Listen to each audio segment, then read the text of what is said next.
एक ॿी अहम ख़बर अव्हांखे ॾींदा हलूं। ठटो मां ॻाढ़ो वेझो साहिली इलाइक़े में राजूणी ज़रिए वापसि करायल नारी बेनज़ीर लाखो खे बेदर्दी सां क़त्ल करण जो इंकशाफ थियो आहे। के अहम ख़बर ॾियूं पिया। ठटे मां जिते ॻाढ़ो वेझो साहिली इलाइक़े में राजूणी ज़रिए वापसि करायल नारी बेनज़ीर लाखो खे बेदर्दी सां क़त्ल करण जो इंकशाफ थियो आहे। ॻाढ़ो पुलिस FIR दाख़िल करे नारी जे पीउ खे गिरफ़्तार करे वरितो। नारी जी क़बर ते पुलिस मुक़ररु कई वई आहे।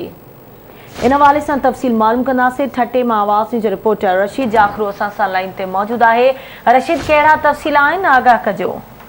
हाँ जी, ॻाढ़ो वेझो साहिली इलाइक़े में राजूणी ज़रिए वापसि करायल नारी बेनज़ीर लाखो के बेदर्दीअ सां क़त्ल करण जो इंकशाफ थियो आहे।